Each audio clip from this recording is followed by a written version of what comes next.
has been granted.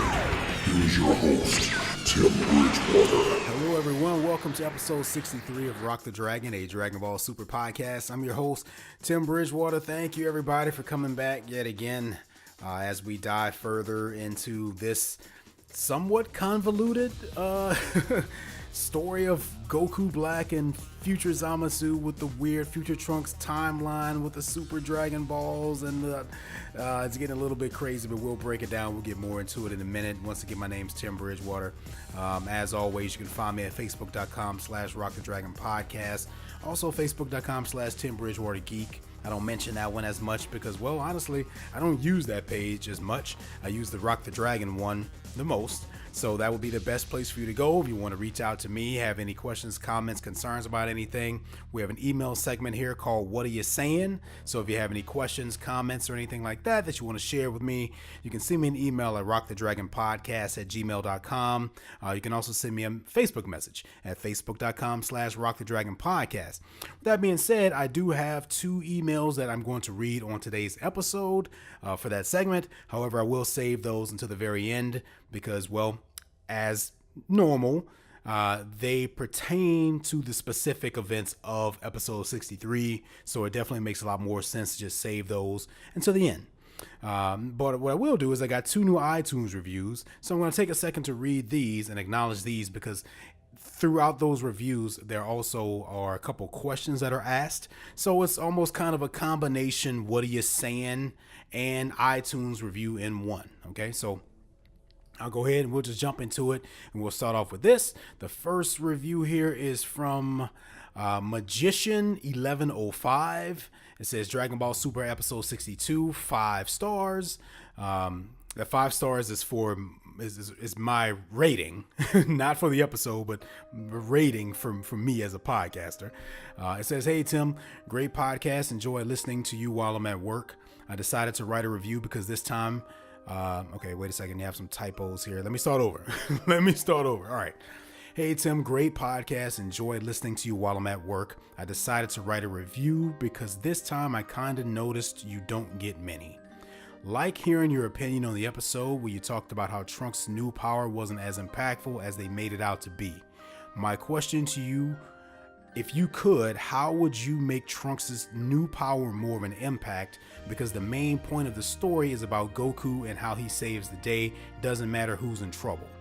Thank you. Keep doing the podcast. Yours truly, Jesus." Jesus, thank you very much. I'm going to assume that this is the same Jesus that writes in every now and then. If so, always glad to hear from you. If you're someone else brand new, glad to hear from you. Either way, I appreciate the review. I appreciate the 5 stars. So let's see.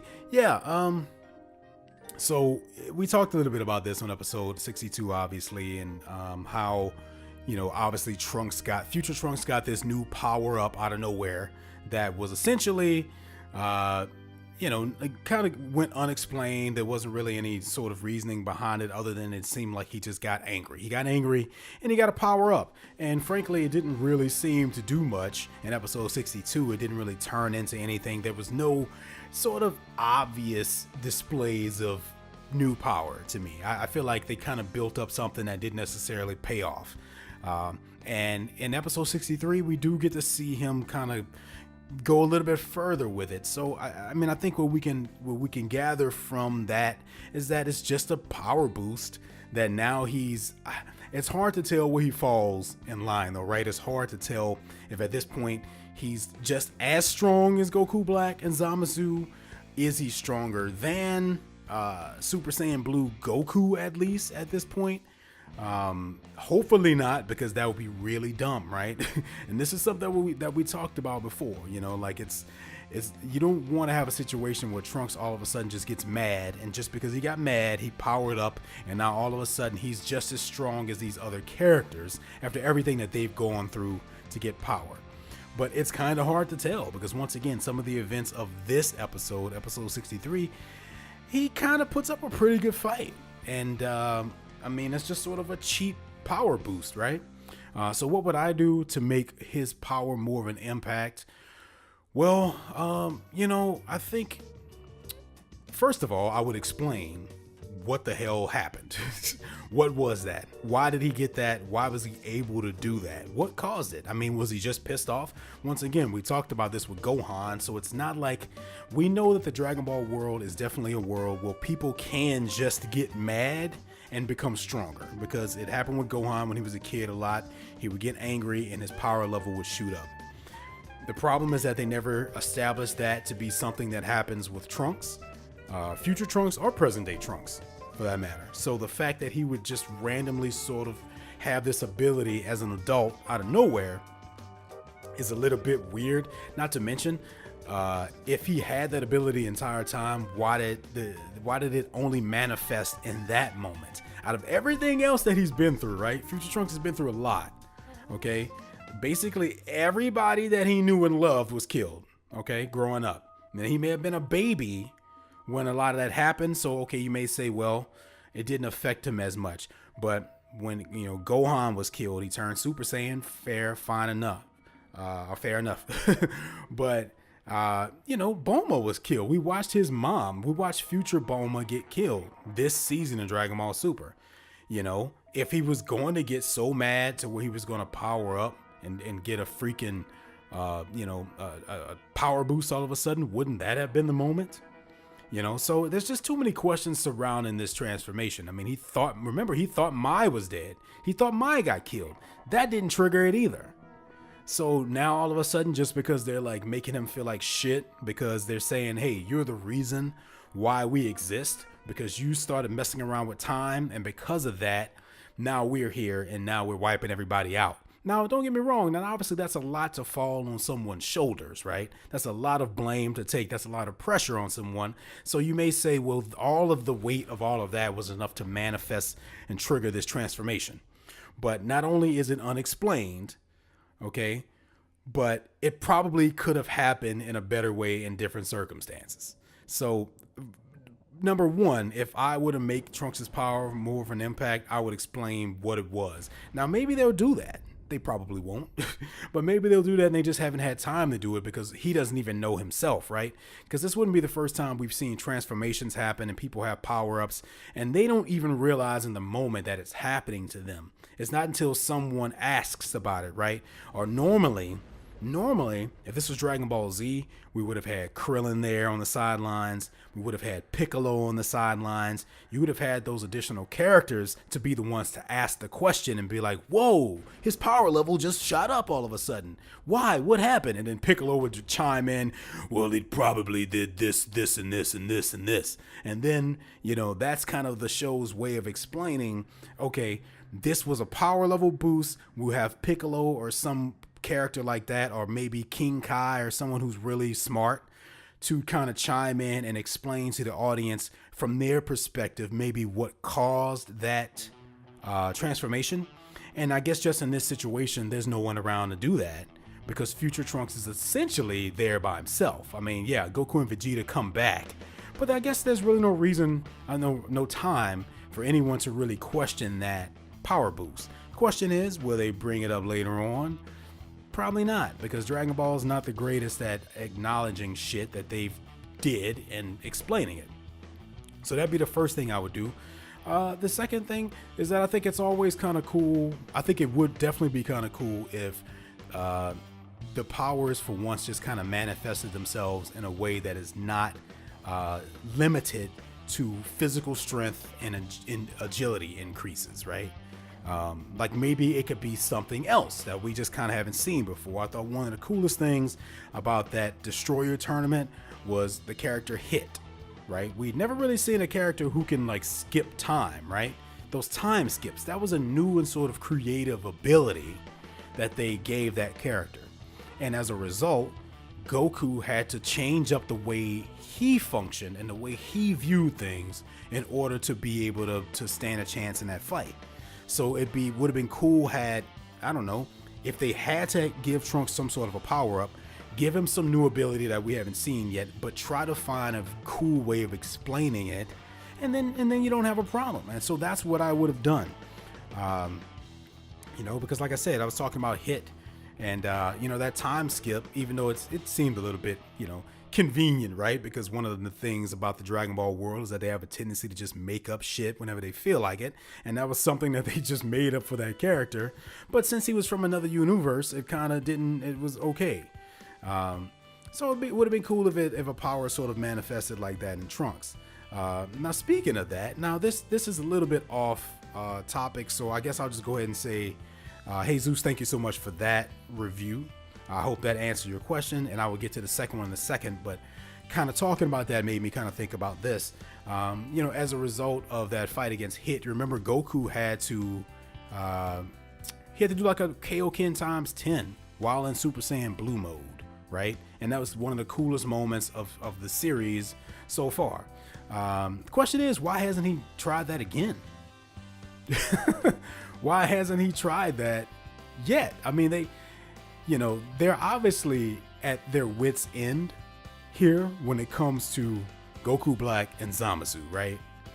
Because they're so desperate now that they're jumping back and forth between times, and they're running out of Senzu beans, and Vegeta's going into the hyperbolic time chamber, and they're bringing in Supreme Kai and Goasu, and they're kind of like grasping for straws now in order for ways to beat them, the Mafubao, the evil containment wave, etc. But nobody's thought about, hey Goku, just try your freaking Kaioken times 10 again, man. Now you might say, well, the reason why he isn't doing it is because the last time he did it, he could have destroyed his body, right? Because that's always been the issue and the threat of the Kaioken, is that he's essentially doubling, tripling, quadrupling, etc. His strength and speed and his body and his power, his ki, and that his physical body may not be able to handle all of that. But it handled it last time. I mean, and that was just a tournament. That was just a tournament. That wasn't even like an actual life or death sort of scenario, and he did it for that, but he's not doing it for this. Where he can be killed, Vegeta can be killed, Bulma can be killed, all these people in that timeline,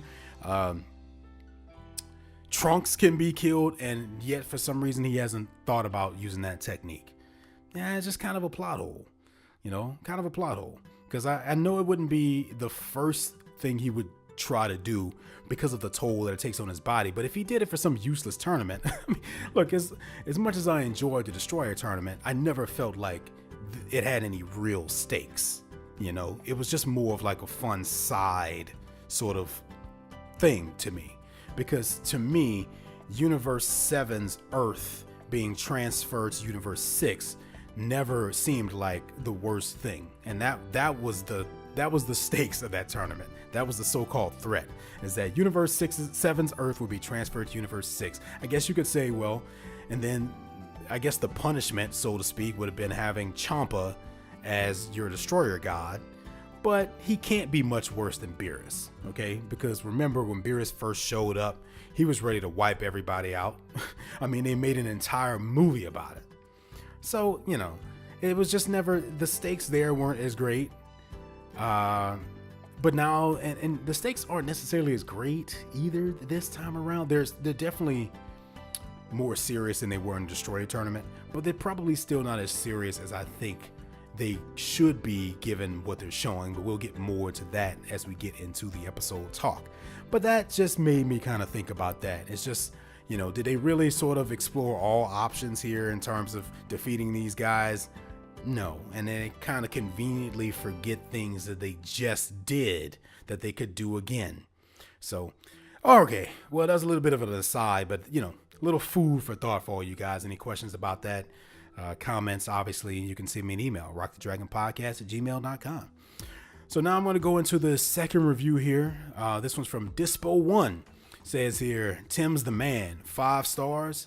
Dear Tim, I listen to as many Dragon Ball podcasts as I can, and as a sub watcher, I've seen it all. But after the show ended, you're the only podcast I kept listening to, even when the other podcasts started covering the dub.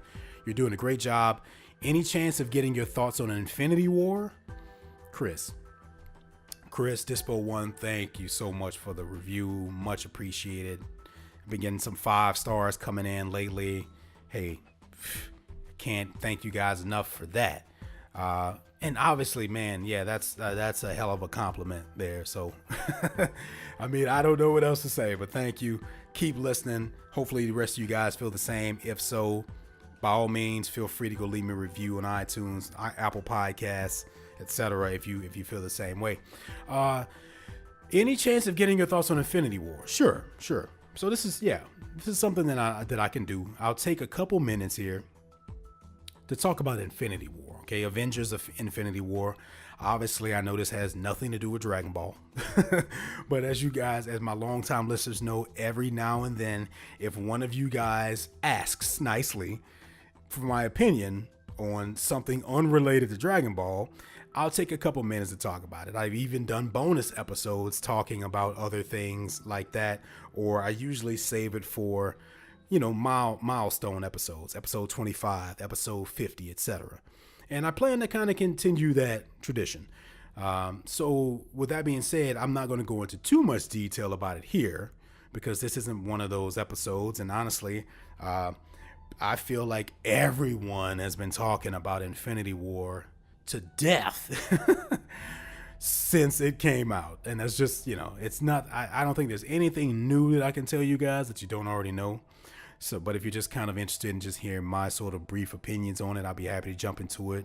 So if by some chance any of my listeners have not seen Avengers Infinity War yet, I'm going to do a small sort of recap review of that. It will contain spoilers, but I feel super confident that damn near everybody has seen that movie. Okay, so I'm going to go into it. 5, 4, 3, 2, 1. Okay, we're going to talk about Infinity War really quickly here. Once again, if you don't want to be spoiled, just skip ahead a couple minutes. Sorry. Okay. So let's talk about this really quickly. Overall, I enjoyed Infinity War. I mean, I think it's pretty universally accepted that the movie is a good movie. Other than that, you get some people that think it's the best Marvel movie ever made. You get other people that think that it's not. I kind of fall in the middle. I definitely don't think it's the best Marvel film to date. But I also don't think that there is any way that it could be or could have been. I do not think that that movie by design and sort of by nature, just by the way that it's structured and sort of needs to be structured and needs to be handled. Given the amount of characters in this movie, there's no way you can tell a story good enough with that many characters being involved that is going to sort of give you the same feeling that's, say a Captain America, the Winter Soldier gave you, or Iron Man 1, which I think still, those two movies are probably still my favorite out of all of these. And obviously, we've got Thor Ragnarok more recently, but that was more fun. And that was obviously sort of a result of the post Guardians of the Galaxy sort of Avengers world. Because if that movie didn't take some huge influences from Guardians of the Galaxy, then, clearly it did. And it worked out for the better because that was obviously the best out of the 3 Thor movies. But yeah, I don't think that this movie was sort of intended to ever sort of be the best one in terms of narrative and things like that. I mean, but it certainly was probably supposed to be the most exciting, or one of the most exciting. And how could it not be? We have, 10 years of movies culminating essentially into this. Most of the movies had some kind of, post-credit sequence, a little button at the end kind of teasing this whole thing with Thanos and the Infinity Gauntlet and the stones and everything like that. So we've kind of been building up to this, and there's certainly been a massive hype. I do feel like maybe the hype for me wasn't as big as it probably would have been otherwise had I not just seen Black Panther. It just seemed those movies came out really close to one another. So it's like, I just saw this Marvel event film, and now I have another one coming right after it. It kind of kills a little bit the excitement and the anticipation because we didn't have to wait so long. And we won't have to wait very long until we get another one. I mean, hell, the next Avengers film is coming out next year. Okay, and that's probably going to come as a surprise to a lot of people, but most people, most geeks that have kind of been following along with the development of these films since they announced it will remember that when Marvel first announced Infinity War, it was officially announced as Infinity War Part 1 and Part 2. Okay, so when they first announced it, they announced it as a 2-part movie. Now over time, they kind of retracted on that and changed the marketing, and with good reason, because, well, I think, you know, it stands to reason now that if you market your film as part 1 of something, then that kind of changes the perspective people have going into it, because they're expecting it to not be concluded, right? Because if you have someone going into a movie with the mindset that this is part 1 of something, the way they view it is going to be different if they don't think that. So I think ultimately it probably would have just ended up being more of a negative thing to have people thinking that, even though that's what ended up happening. But remember, when you think about marketing, you kind of have to think about everything. So I think that it was a good idea that they actually didn't call it that, but we're still getting part 2 of it next year, whatever that'll be called. So yeah, if we're just going to kind of talk about some of the major events here really quickly. I don't remember everything. I will say that I've only seen it once, which most people have seen it 3-4 times now. I just don't have the time. I don't have the time. That's a long movie. That movie's like almost 3 hours long, I think. And it's just sort of a commitment to carve out, that much time in a day to go see it again. So I'm coming at this review from a perspective of someone who's only seen it one time. And, sometimes you need to see a movie more than once to really get a good vibe of things, but I didn't have a chance to do that. So yeah, I enjoyed the movie. It was certainly awesome to see all these characters come back together once again under these circumstances. It was kind of nice the way they kind of got straight to the point. I mean, I think it was pretty cool how the movie basically just started off with, there was no slow build up to the reveal of anything. I mean, it's just the movie just sort of began with, Thanos essentially just wreaking havoc, killing people, just fucking shit up. Just, the last time we saw the Asgardians at the end of Thor Ragnarok, they were stopped by a ship in space. I think most of us, when we saw the trailer for Infinity War, we assumed that they ran into the Guardians, because the trailer kind of made it seem like that, right? That, that was actually like a Guardian ship or something. But I guess anyone who paid close attention to whatever those ships looked like probably would have known that it wasn't. But they made it seem like that. But no, it was actually sort of a misdirect. And they actually ran into Thanos. So the Asgardians ran to Thanos, and so Thor and Loki are on the ship.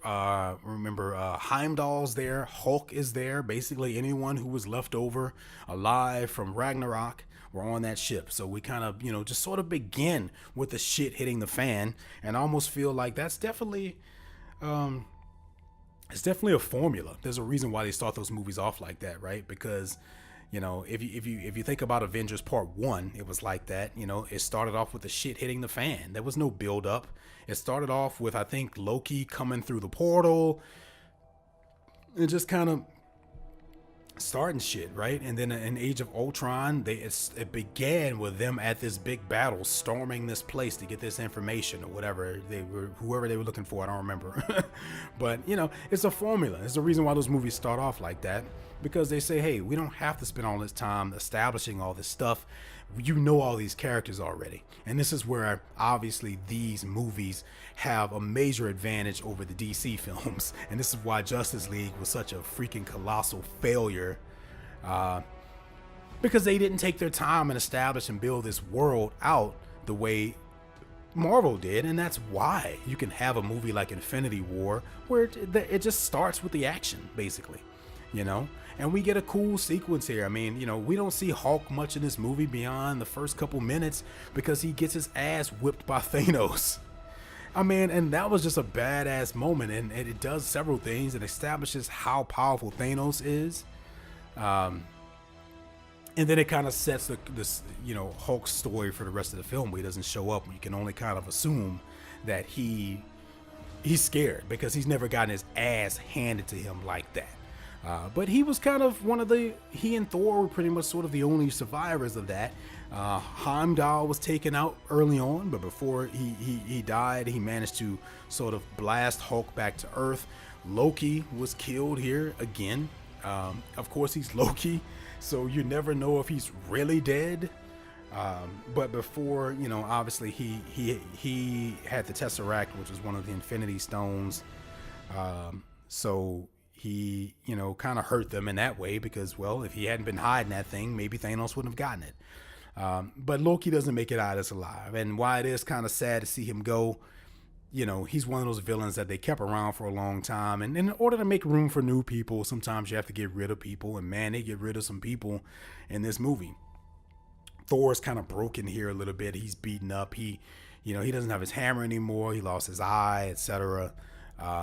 But, obviously later on, he finds his way with the Guardians. There's some cool interactions there. Probably a little bit too much in some places. I mean, a lot of the banter between he and Star-Lord was funny at first.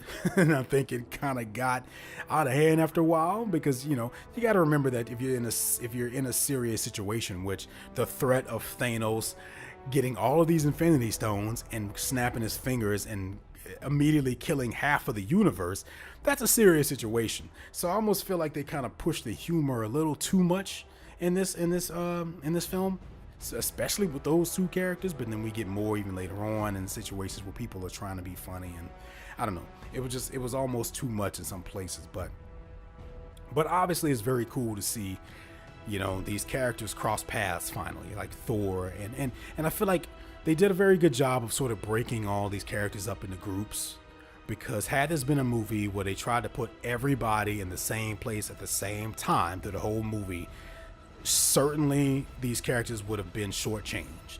So I think the best way to get them their own moments and their own sort of quote unquote character progression or whatever you want to call it in this film was to break them up in groups. So we did have like Thor with Rocket and Iron Man with Doctor Strange, and then Spider-Man got involved in that, and then later on, of course, we get Captain America and Black Widow and Falcon, and meanwhile Scarlet Witch and Vision are off doing their thing, and later on, of course, we go to Wakanda, so T'Challa and Winter Soldier and everybody. So they kind of did a good job of keeping them all kind of separate, so that when they did have to work together later on, namely I guess that big fight in Wakanda, things kind of came together well, because reunions are always nice too. I mean, how badass of a moment was that with Thor finally showed up to the big fight with his new axe that he got.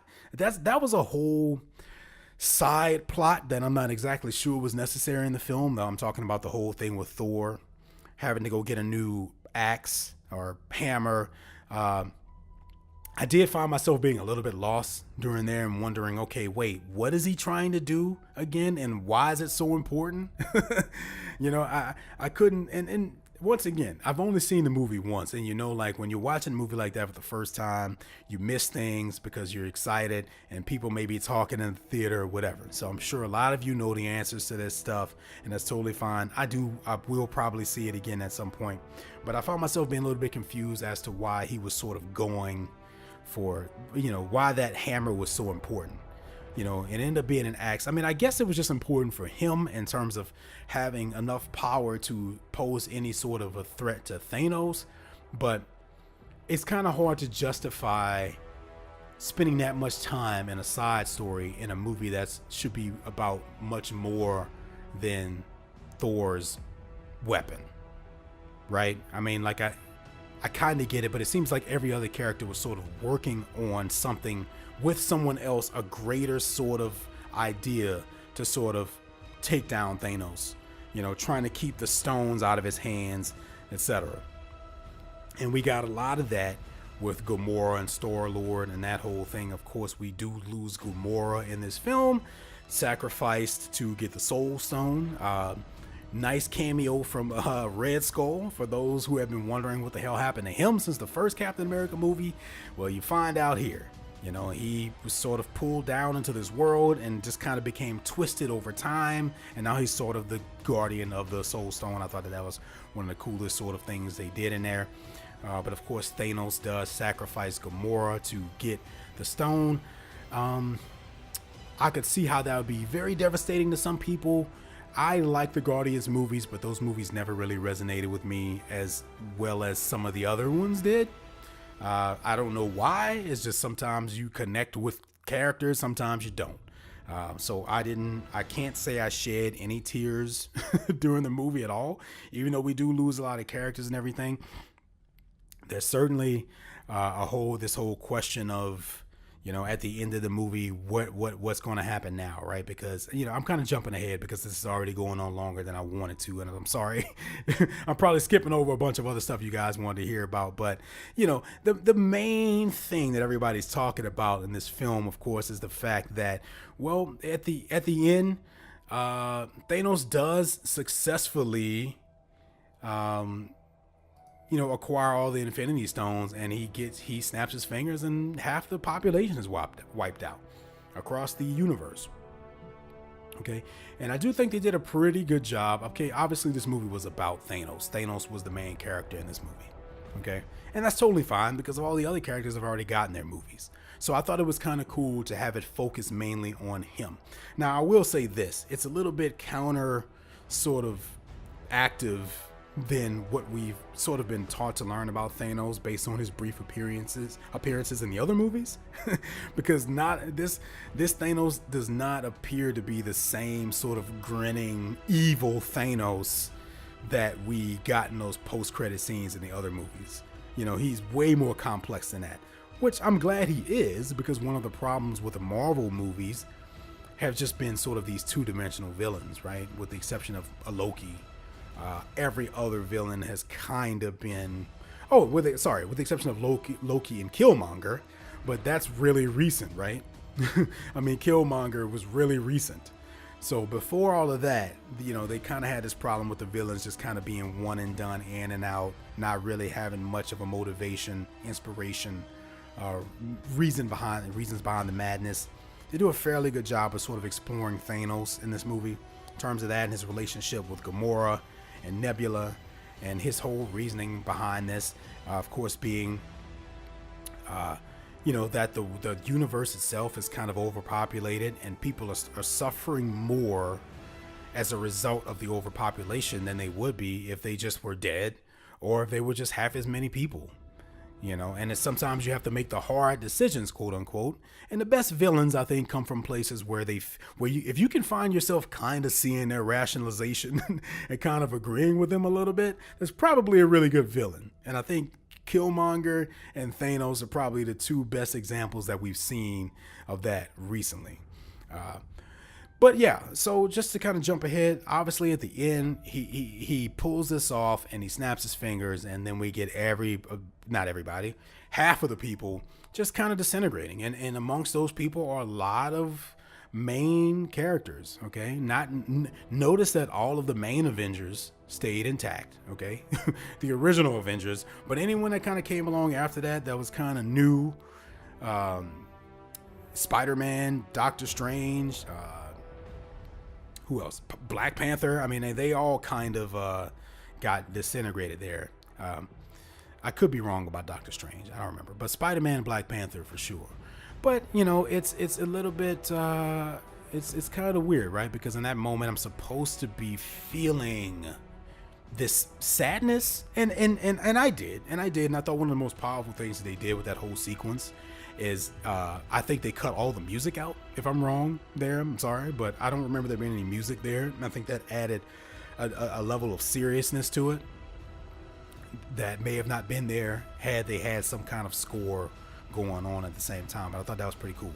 But they all kind of get wiped out, but we at the same time we also know that these characters have sequels coming up, right? Like they all have sequels to their movies. There's definitely a Spider-Man 2 coming, and a Black Panther 2 coming, and a Doctor Strange 2 coming. So how sad can we necessarily be when we ultimately know that they're going to find some kind of a way to bring all these people back? Okay. Not necessarily anyone who died as a result of just regular death. Like Loki may not be back, Heimdall may not be back. It's a little bit hard for me to believe that they will keep Gamora killed off, because we know they're not done with the Guardians movies yet. But at the same time, she did die before all of that. So I don't know. It's kind of hard to tell, but they're not going to kill off Star-Lord and Groot and Drax. No. And I mean, so we know that these characters are going to come back. And anyone who's read the comics, you already kind of know how it happens. It doesn't necessarily have to happen the same way, but it's probably going to happen. Now, this is a theory. Now, I could be wrong about this, right? Because I do remember that, if I'm not mistaken, Infinity War takes place at least 2 years or so later than, I'm guessing, Black Panther or Ragnarok, or I'm not sure, right? But there is a bit of a time jump, I think, in there. And there was this theory going around that all of the sequels to these characters' movies would take place before Infinity War. So that way, you know, if they kill them in Infinity War, maybe they stay dead because all of their other movies happen before the events of Infinity War. But I'm not enough of a geek to be able to do any sort of timeline dissection and be able to see how that would work. So that's just something that I thought was kind of cool. But I also don't think it'll happen like that, because why would you put yourself in a box? You know, they're going to want to keep making these movies as long as people want to see them, as long as these actors want to do it. So in terms of like big major deaths that I think we were expecting, like a lot of people were thinking this was going to be Captain America's last movie, this was going to be Iron Man's last movie. No, because, well, there's a part 2 to this, right? Now, the next part, don't be surprised if we lose a Tony Stark or a Captain America in that one, right? Because I don't think it's a coincidence that they kept all of the main Avengers alive in this. I mean, we're assuming Hawkeye didn't fade away. We didn't see Hawkeye at all in this movie, or Ant-Man. They were off doing other things. Of course, Ant-Man's movie is coming out next, I think. So we'll find out what he was up to. But yeah, you know, the main Avengers are going to have to come together and find a way to get the other guys back. So, I mean, I think that's essentially what's going to happen. I thought it was kind of cool, you know. I mean, the way things played out was pretty cool. I mean, obviously it just seems really simple to just snap your fingers and do something like that, but that just shows how powerful the Infinity Gauntlet was. Now my question is, you know, where does it end? You know, when he snapped his fingers, was that just all of the mortals? Was that just all of the quote unquote life in the universe? Does that include trees? Does that include insects and wildlife? I mean, because that's all we saw were people, right? Or humanoids. But not even really, because I'm pretty sure Groot was included in that. So, you know, and Groot is a tree. So does half of the trees in the universe or on planet Earth disappear too? I mean, hell, that alone would kill a bunch of people, because you're getting rid of a massive percentage of oxygen when you do that. That's just kind of a weird sort of nitpick observation that I had, though. But yeah, all in all, I mean, I enjoyed the movie. Obviously, you know, Marvel, they've got this shit down to a formula now.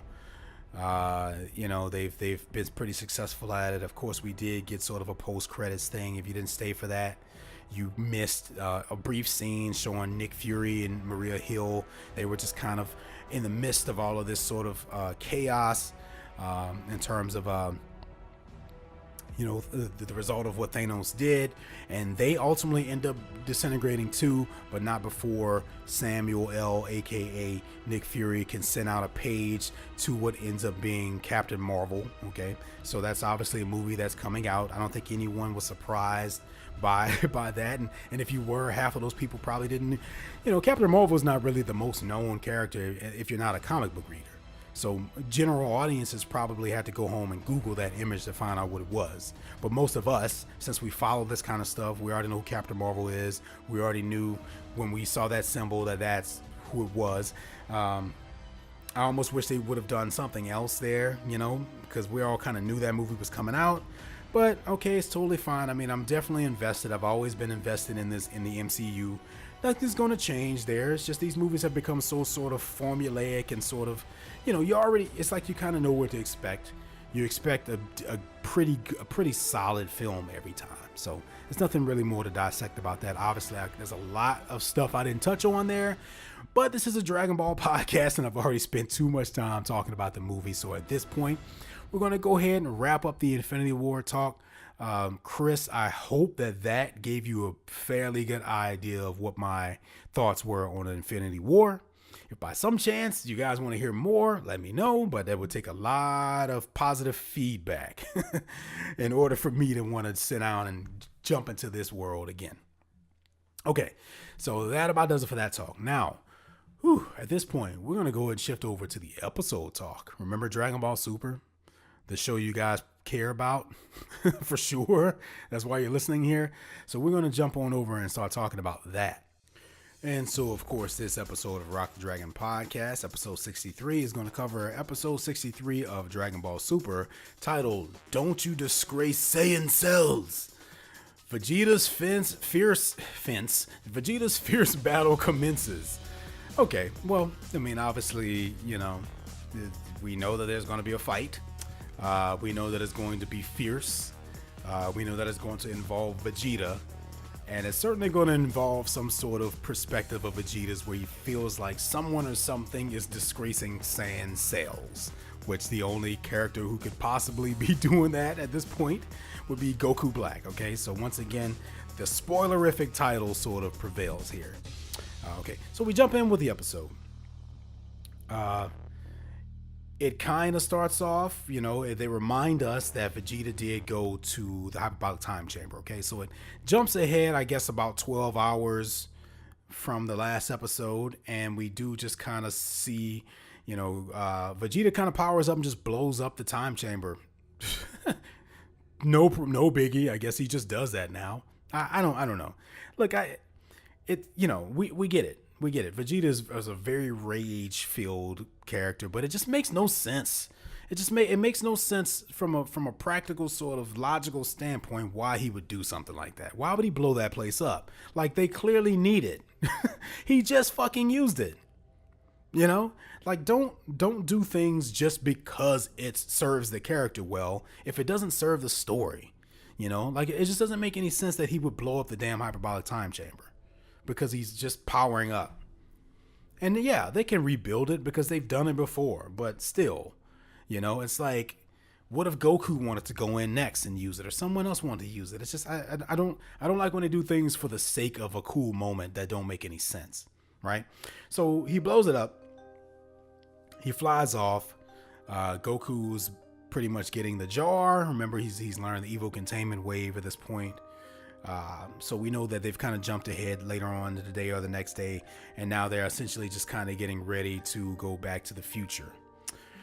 Oh man, I can't help but wonder if they planned on, they just wanted us to have to say that phrase, Back to the Future, a lot, because that's what's happening a lot in this story arc. Speaking of the future, we jump there. We see Trunks kind of laid out for a minute. He's given a sensu bean by what appears to be Mai. Turns out that it's actually Yajirobe, and Trunks is kind of seeing things. I thought it was a little bit weird that they didn't just give him a sensu bean immediately. Like, they actually went through the process of putting him in a bed and wrapping bandages around him and stuff. And it's like, you have sensu beans. Just give him a sensu bean. Why?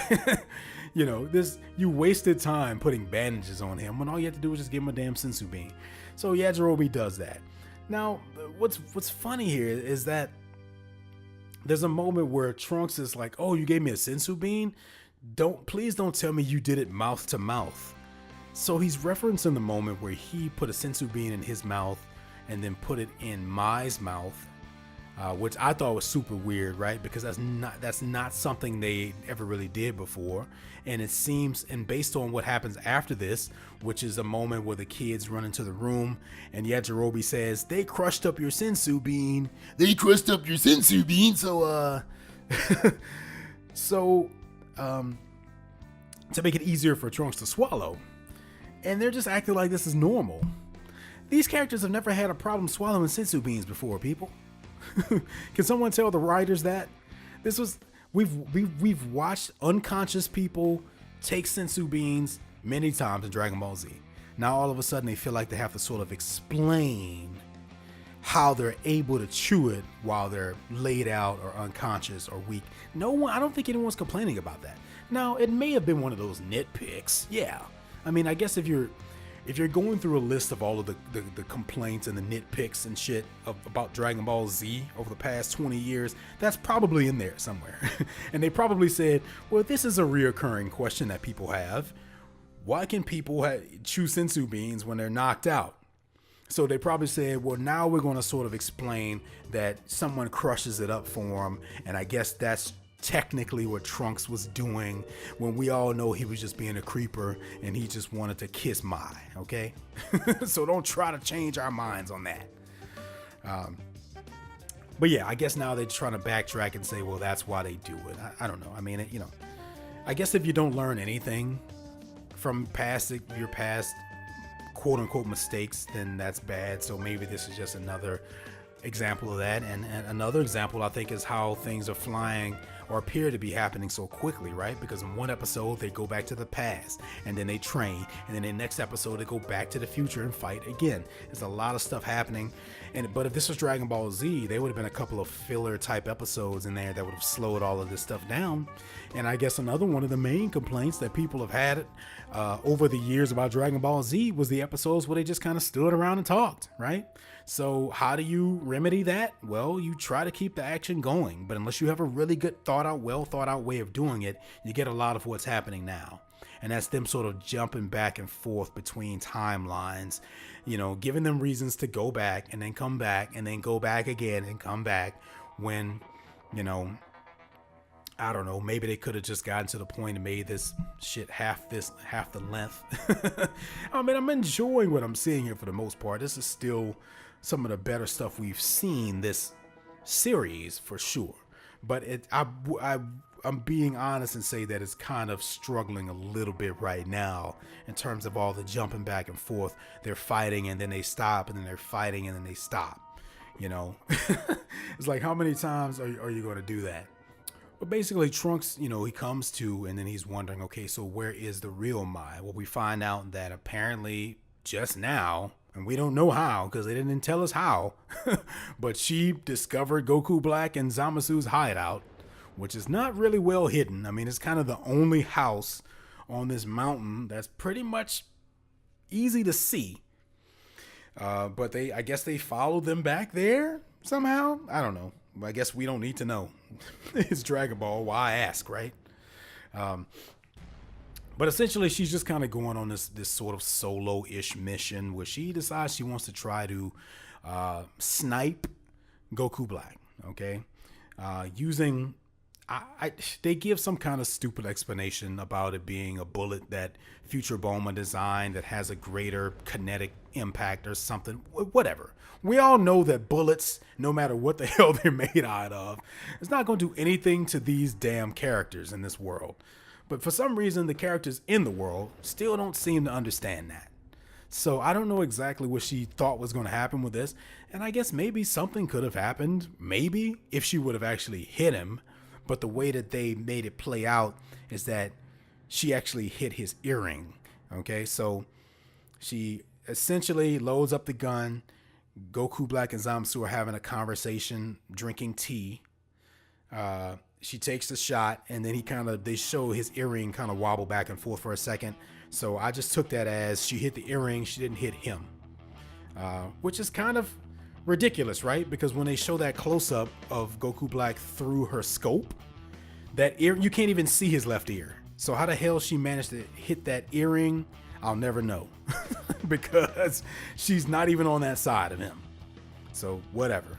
Or maybe she was aiming for the earring. I don't know. Like maybe she was trying to take out the earring to say, okay, at least if he doesn't have the earring, they can't fuse or he can't go through time or whatever. But I'm more inclined to think that the animators or the artists just kind of made a mistake there in terms of the spacing, because she shouldn't have been able to hit that earring from where she was. But yeah, so obviously it's a fail, as it was going to be. And they're made aware of their presence, and of course they freaking launch a blast over there, and it's essentially about to wipe out Mai and these two soldiers. But then Future Trunks shows up, kind of stops him out of nowhere, deflects the blast. I guess this is another result of his new abilities that were pretty much unexplained, of course. But now what's happening here, she just kind of made a stupid mistake, and now Trunks basically has to get back into a fight with these guys at this point because they know that he's there, because they can see his aura from the distance, they can see him, etc. So he makes the comment about, Trunks is back again. It seems that he may be as indestructible as you, and it does kind of seem like that because once again, there's a lot of back and forth going on here. These characters are getting beaten up, coming back, getting beaten up, coming back, getting beaten up, coming back.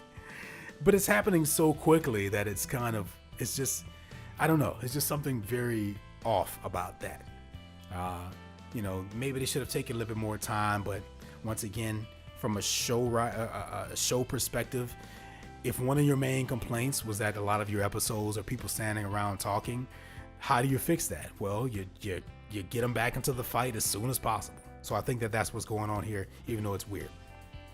But Trunks kind of, holds his own here. He goes back into the fight. He kind of has a plan. He says, hey, Zamasu's always so full of himself after he does something, so I'll use that as to my advantage. So he kind of launches this blast at Zamasu that kind of knocks him out of the equation for a couple minutes. That way he can just focus on Black. Now that's pretty smart, because obviously why would you focus on Zamasu when he's the one who's indestructible, right?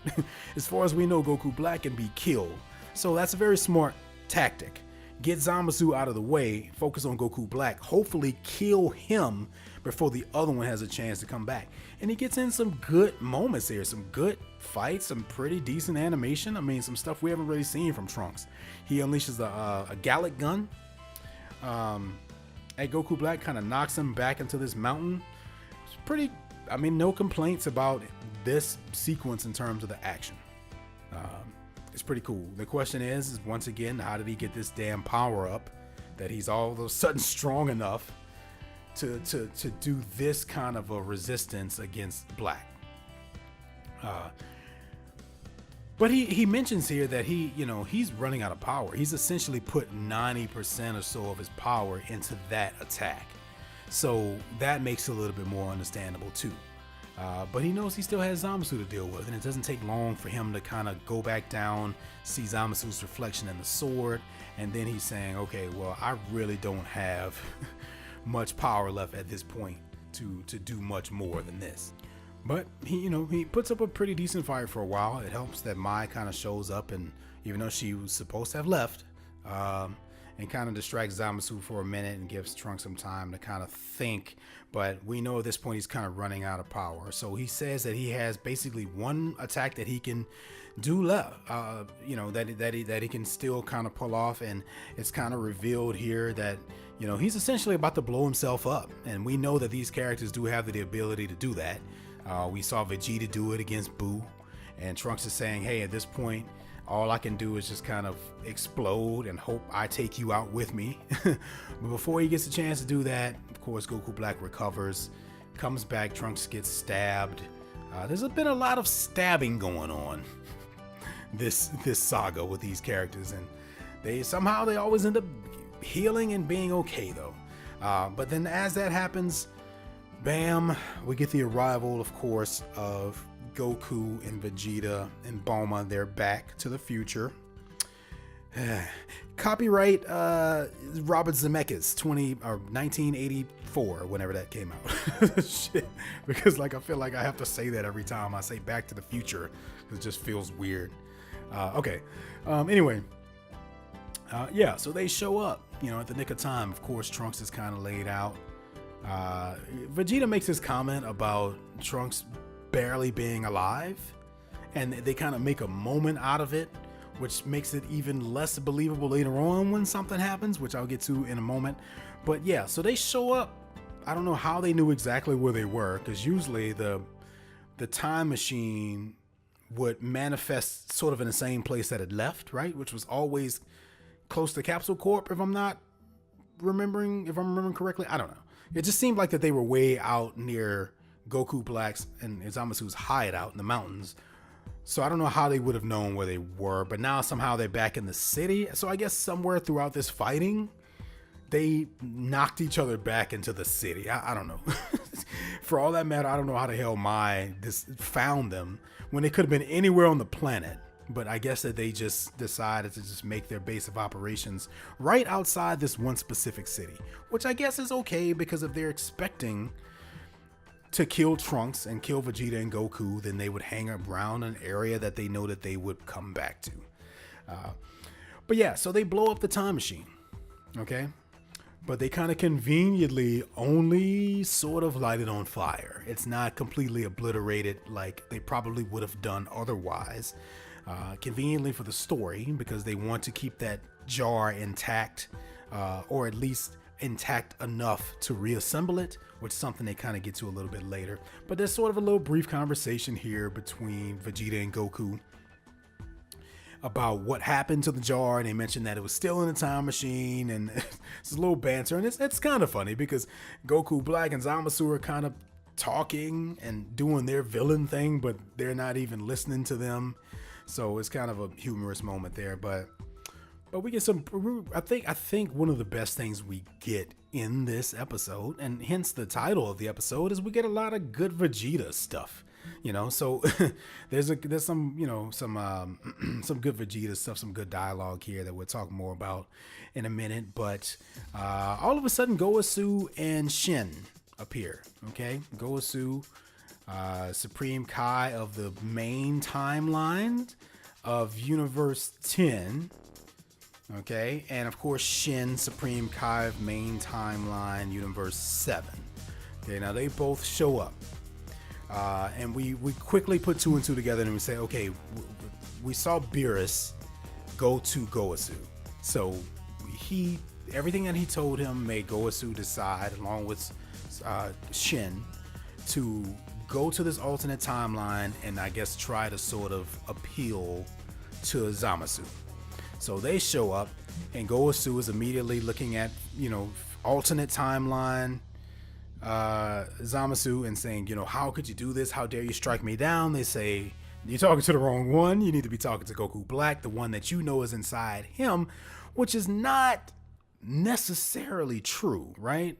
Because that's still a different Zamasu than the one that he knew. Now, they're not that different, though, because remember, there's like a third timeline here. There's a third scenario where Zamasu killed Gowasu, killed Goku, and then took his body. That timeline is the one that Goku Black is from. So the one that Gowasu would have known is the one that was just killed by Beerus. But those two Zamasus would have been nearly the same, just because there was just a slight difference. Now, the one in Trunks' timeline, well, that's a different Zamasu, because his experiences would have been different, because that world was different. A lot of the shit in that timeline was different in terms of the way things played out. So technically it's not the same one, but at least it's closer to being the same one than, I guess, alternate timeline Zamasu is. So it's not completely right, but it's not completely wrong, but it's okay. So yeah, he spent some time just kind of trying to appeal to him, and of course it's not going to do anything at this point.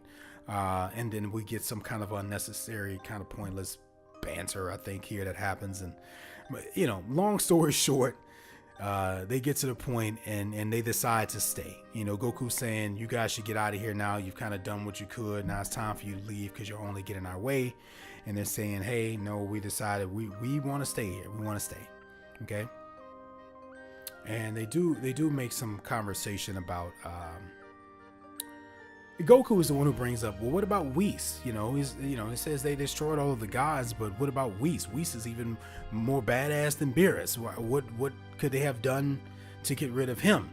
And then that's when Supreme Kai says, well, the angel attendant of the destroyer gods, they just kind of become inactive when their destroyer god, or whoever it is they're attending, is not around anymore. So I don't think that means that Whis is dead necessarily. It's just saying that he's inactive, because I guess they don't have a purpose anymore when their lord is just not around. So that's another thing, right? So not only if, I guess it kind of helps to explain how they would have been able to sort of clear out so many gods in such a short amount of time and so many powerful people, because it was definitely a little bit unbelievable that Zamasu and Goku Black would have been able to kill every single god in all 12 universes of that timeline, right? But if you look at what they've said and how they've kind of established this, is saying that, well, Supreme Kais and Destroyer gods go hand in hand. You only have to kill one of them to get rid of the other one. So if all they did was just kill Shin, then they would have gotten rid of, and this is the alternate timeline we're talking about, then they would have gotten rid of Beerus that way, and getting rid of Beerus would have gotten rid of Whis. So if you apply that to every single universe, that's a lot of powerful beings sort of being wiped out pretty easily, you know? So I guess if you look at it like that, it's a little bit more understandable. I have to say this, and I'm gonna take a little pause here. I'm not a big fan of the overall story here. I do love the fact that we've gotten some good villains and we're getting some good action, and it's certainly better than a lot of what we've gotten in the first half or more of the series. But some of this stuff is just kind of hard to justify. Like, for example, if they, because they mentioned Project Zero Mortals again here in this. Well, if you really want to get rid of all the mortals, why haven't you just destroyed Earth? You know, like, why are you flying around following this like one group of survivors instead of just blowing up everything, right? Like, they could just annihilate everything. Obviously, Trunks is hiding somewhere. Obviously, Mai is hiding somewhere. Obviously, the survivors are hiding somewhere. If you just blow up every damn thing, then they're all gone. You know, I mean, it's a writing problem, you know, because I get from a story perspective that they wouldn't just do that, because then we wouldn't have a story. We wouldn't have a story if they just blew up the planet. But it's your job as a writer to find better ways to make these characters a threat and have it still make sense. And I think that is where this saga is kind of struggling right now. Not only that, this is something else that I thought about, and I want to bring this up on episode 62. But they established early on, when we first started talking about time rings and stuff, and that was that you could only be in a time that wasn't yours for a certain amount of time, right? Before you get pulled back to that timeline. They said the time rings will always take you back to your original time. But yet Goku Black has been in this alternate future for how long? Shouldn't that time ring have pulled him back to his time by now? I mean, because when he went to the present timeline, he was there for 15 minutes before he had to go back to the future. But that's not his original timeline. So how the hell, I mean, what am I missing there? His original timeline was an alternate version of the present day timeline. One where Goku is dead, Goku is dead. So the second he used that time ring, the first time, to go to the alternate future to get future Zamasu, he should have had to go back to his own time. Or am I missing something there? But yet he's been in this future the whole time. Plot hole, or am I just missing something? Send me an email at rockthedragonpodcast@gmail.com. So I'm just kind of going through the problems I have with this. And another one is, of course, obviously they don't want the people of this timeline to be oppressed and murdered and executed and all this shit, because I don't think the show has done a very good job of explaining how Goku Black and Zamasu are a threat to anything other than that timeline that they're in, right? Because if the time rings work the way that they established that they do earlier on, then even if they came to the present timeline, they wouldn't be able to do anything, right? Because they would get sent back to their time before they had a chance to do shit, right? And that also stands to reason why they haven't gone there yet. So then what's the problem? It seems to me like this alternate, of course, it's hard to say because you don't know how widespread the damage that they have done in this timeline is. But you have to assume that it's a lot, considering they've killed every single god and Kai in all 12 universes. That's pretty big. So I think you can also assume that most of civilization in those universes are also wiped out. Even if they didn't manually go through and kill them all themselves, The fact that the gods are no longer around means you don't have that deity looking over you and watching over you and controlling the weather or controlling the sun or whatever it is those gods do. They're not able to do that anymore because they're now dead. Okay? So most of civilization in those other universes and planets must be dead too. And the fact that Goku Black and Zamasu are only sticking around on Earth, to me means that these are the last survivors, right? Project Zero mortals. So these must be the last remaining mortals in all the universes. You know, and you could say potentially because they have Trunks, who's kind of been looking out for them. So, and all we've really seen is this last group of survivors on Earth, you know, which seems to be, I don't know, 40 people. I mean, once again, we haven't seen everybody, but based on what the show is showing us, it doesn't seem to be that many people left. At what point do you just cut your losses and say, hey, you know, let's just take 3 or 4 of these survivors back to the main timeline, you know, at a time until we get them all, and we just let fucking Goku Black and Zamasu have that timeline. Because they're not, and I really, trust me, I know how that sounds, but the writers are not doing a good enough job explaining or making it clear the stakes that are here, right? What is going to happen to all of us if Goku Black and Zamasu are not stopped? The show is not addressing that. They're just saying, we just want the people in that future timeline to be able to rebuild. I don't know. What are they going to be rebuilding? You know what I mean? Like, there are no gods. Don't you need gods in order for a universe to function? Like, every time we see this future, it's dark and it's cloudy and it's muggy looking. If you want to get deep into it, you could say, well, that's because the gods are no longer around to provide sunshine and all this other shit. You know, it just doesn't seem like this future's worth saving. They're not doing a good enough job of explaining why this is so important. You know, I mean, if all of the gods are dead, then what the hell's the point? Just bring all those survivors to the present and just let them freaking live in a world where they have doppelgangers, but they don't ever have to run into one another. You know, I don't know. And then there are no Dragon Balls in this world either. You know, the Earth's Dragon Balls are gone. The Super Dragon Balls are gone. I mean, they destroyed everything. There's no way to even really fix anything in that timeline. So what I need the show to do is to give me more of a reason why it's so important that they stop Goku Black and Zamasu. Because right now we have no reason to believe that they're any real threat to the current timeline, because there's plenty of gods there that can destroy them easily, right? We saw what Beerus did to the other Zamasu. So if they came back to the present timeline where the gods are still alive, they would be stopped in a heartbeat. So it's like they're not even a threat to the main timeline, and the only timeline they are a threat to is this alternate one where most of the people and deities have been killed any damn way. So what the hell are they fighting for? That's what I'm missing out on. At this point, it just kind of seemed like, well, it's revenge. I just want to kill them because they need to get their comeuppance for what they did. But at what cost? You know, you're going to, like, the current timeline is going to lose their strongest fighters and Goku and Vegeta in a fight that doesn't really have anything to do with them.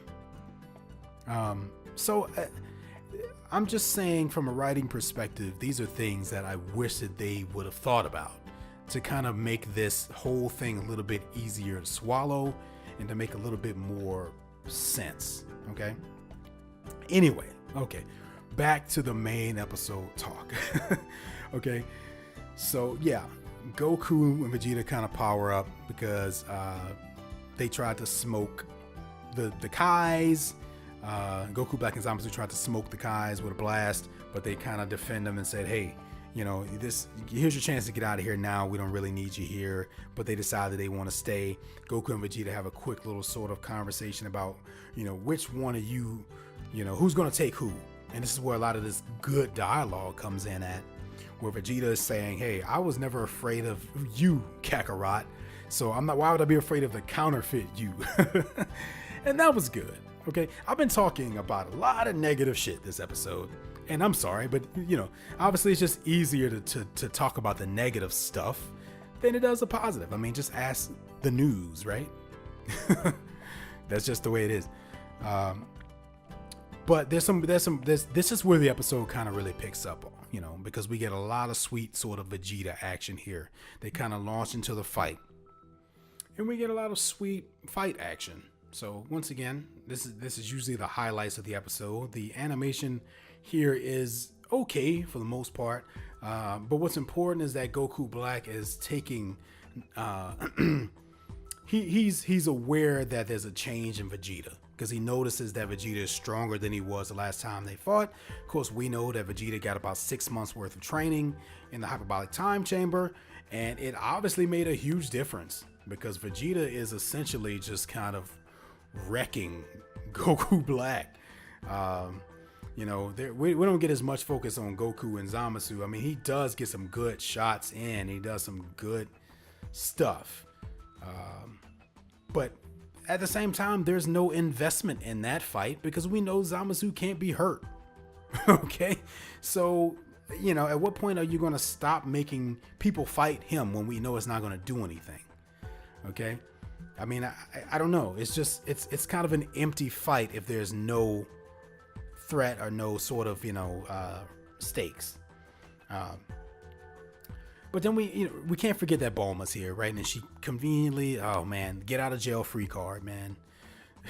Remember, get out of jail free cards. That's what I call these devices that are just so convenient in this world, aka the Dragon Balls, aka the hyperbolic time chamber, aka a time machine, and aka Bulma having capsules where she can just throw a capsule. She has an entire laboratory right there instantly.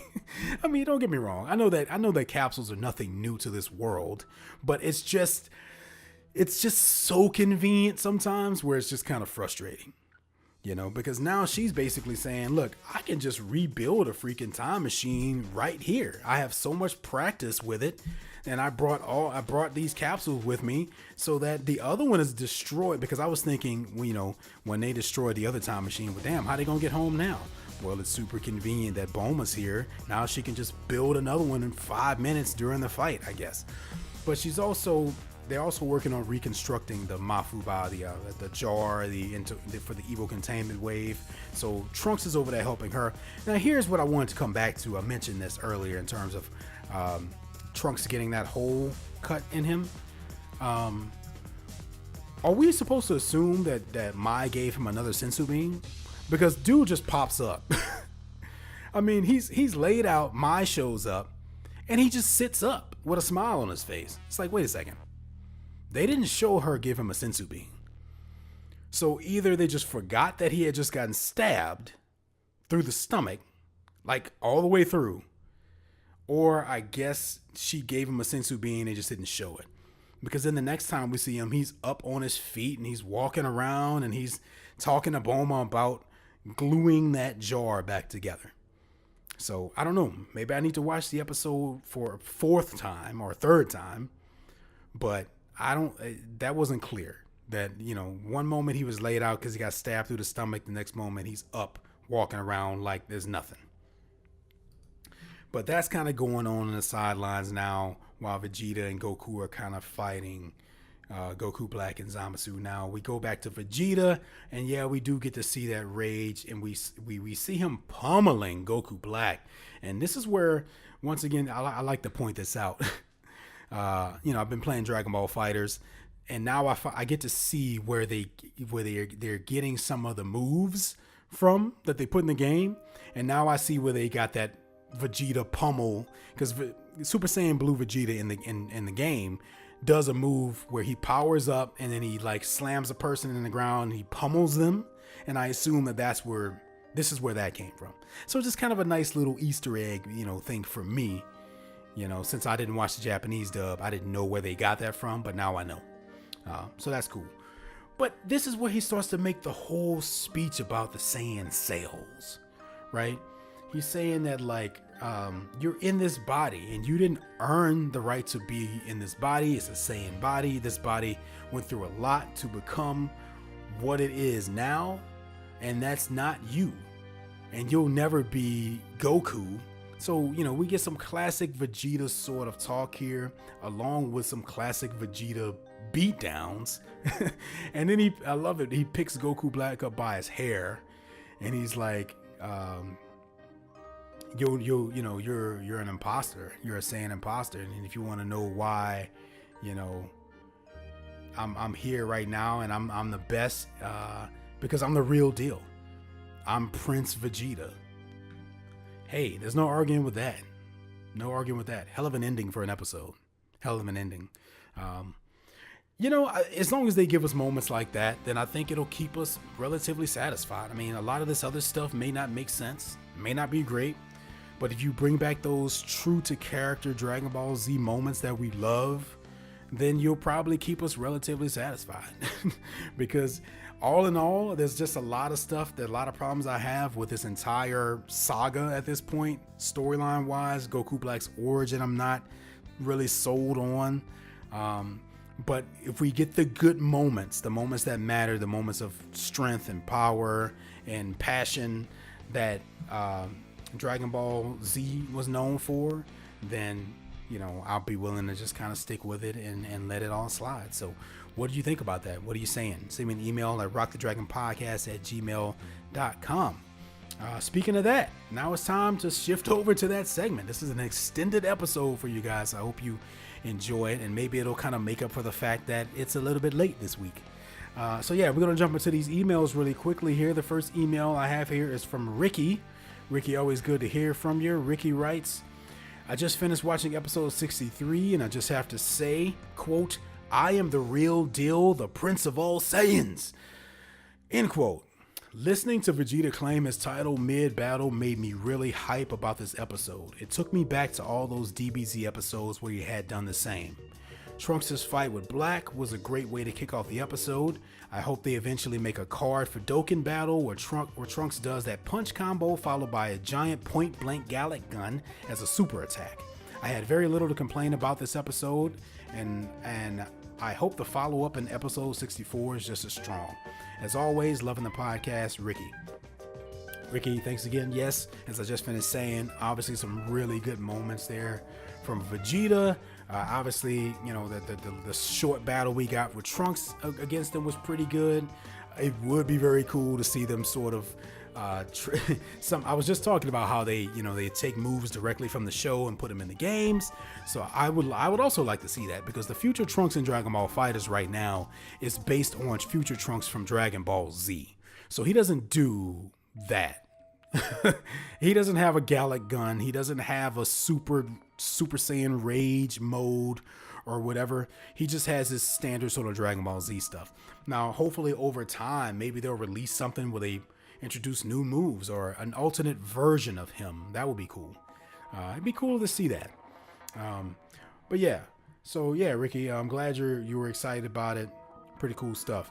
The next email here is from Michael. Says here, power level continues to rise. Hey Tim, just wanted to check in with you after another great episode. Like you, I too think the show is better when someone other than Goku steps up and saves the world. And Vegeta being the man this episode was everything to me.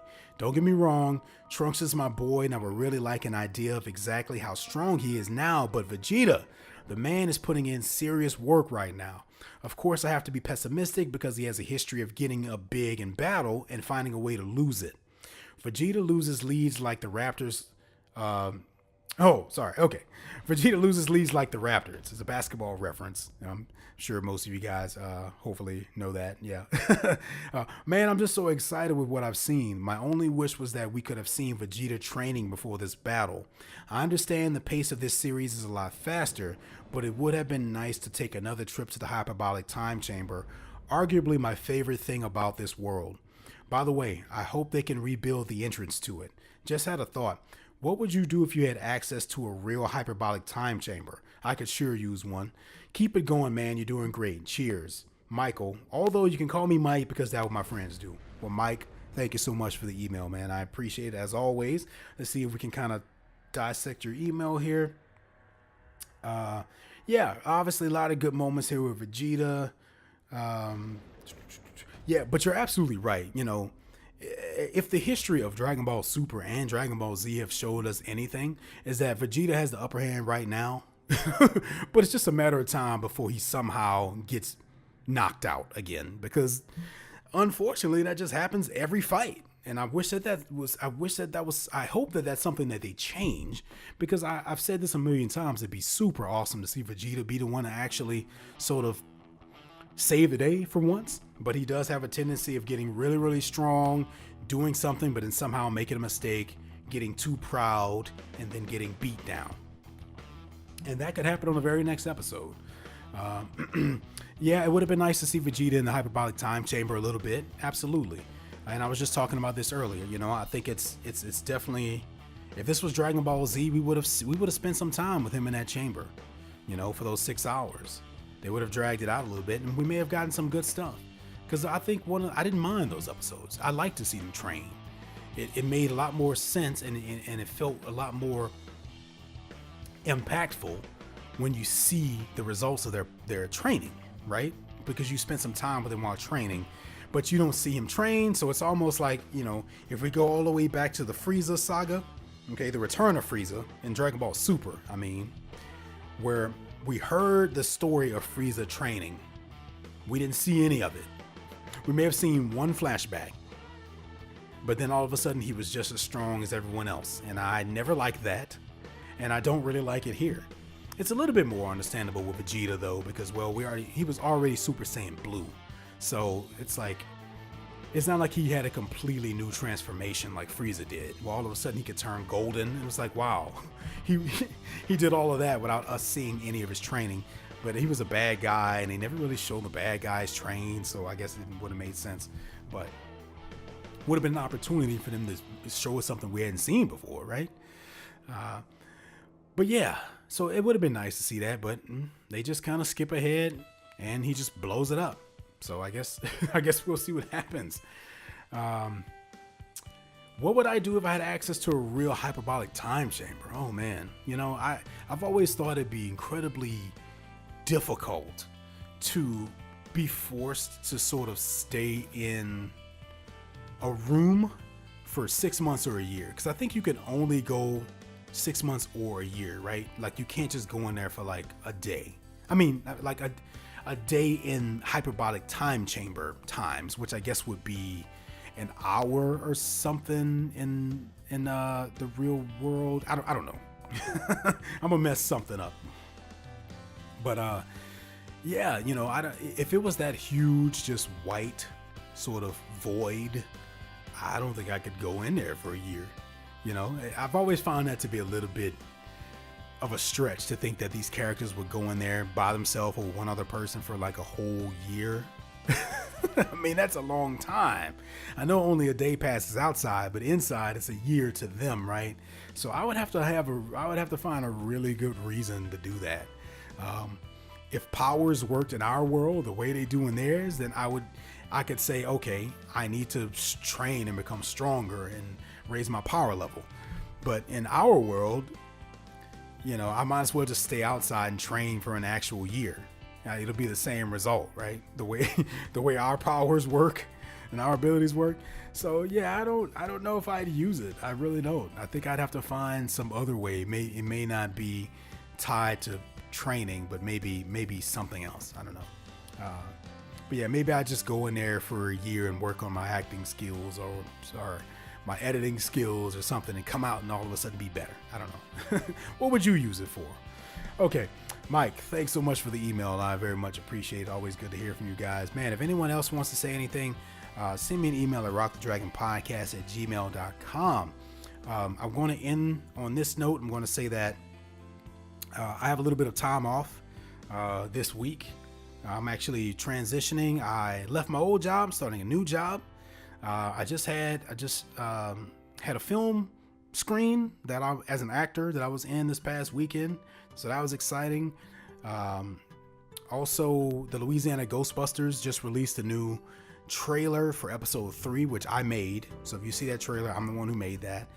Yeah, check out Louisiana Ghostbusters. Just look it up on YouTube. It's a web series. It's not the greatest thing in the world. It's just fun. It's fun, but there's some decent effects in there. There's some decent character stuff. It's just a fun sort of thing that we kind of do once a year. So episode 3 of that will be coming out pretty soon. You can check that out.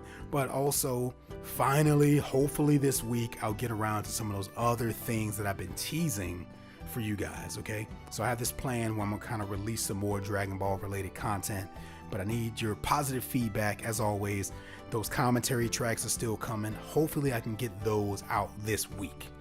Do not hold me to that because even though I do have a week off, I have a lot of other stuff to do that are really important things. So, but stay tuned. If you haven't had a chance, like the Facebook page. That's the quickest and easiest way to keep in touch with me and what's going on, everything that's coming. And there is some shit coming. So, stay on board, stay pumped for that. Hope you guys enjoy this extended episode of the podcast. My voice is running really dry right now. So I'm going to go ahead and hang it up for today, guys, and say until next time for Rock the Dragon Podcast, I'm Tim Bridgewater, and I will see you next time.